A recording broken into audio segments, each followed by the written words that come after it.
We've made this short video to help you find your way around International Non-Profit Accounting Guidance, Exposure Draft 3, and to introduce the series of videos that explain the key proposals.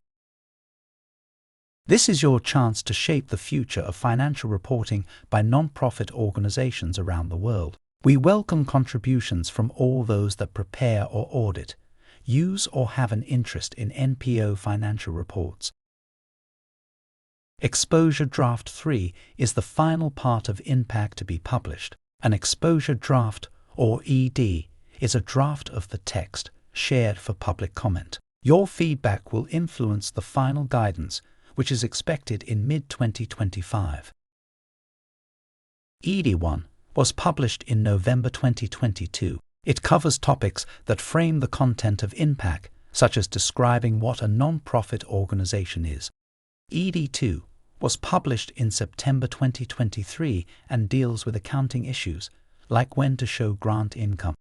ED3 tackles some of the main presentation challenges unique to NPOs. ED3 includes some key topics that address significant NPO-specific issues.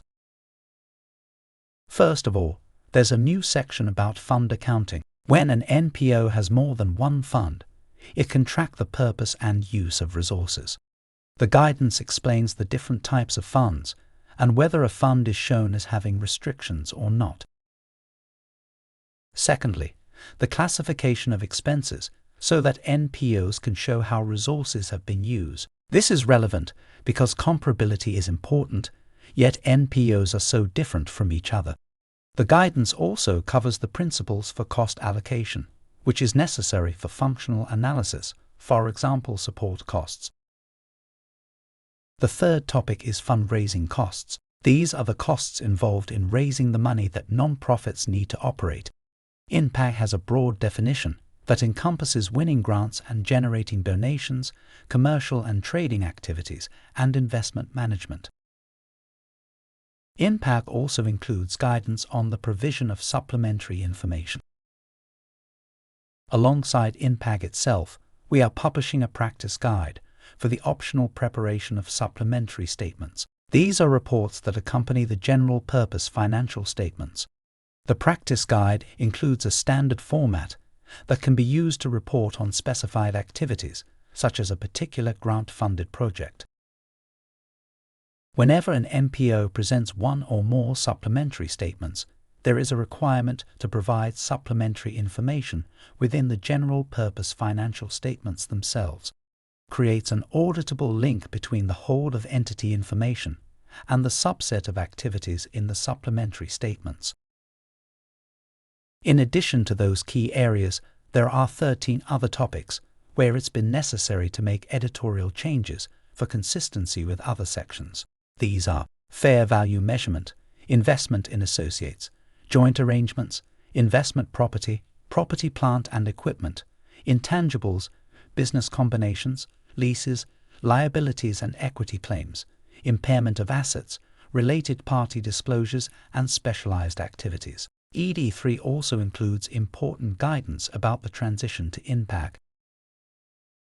We are also sharing updates to 5 previously published sections. Amendments have been made to take account of feedback that was received from ED1 or to reflect decisions made during the development of ED3. We have also incorporated additional draft guidance from an addendum recently published by the International Accounting Standards Board.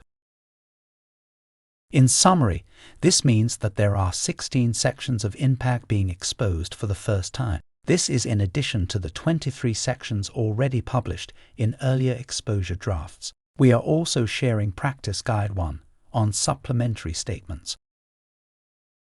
ED3 starts with a comprehensive summary available in English, Spanish, and French. It includes explanations of the key changes made from IFRS for SMEs accounting standard, as well as the invitation to comment and questions.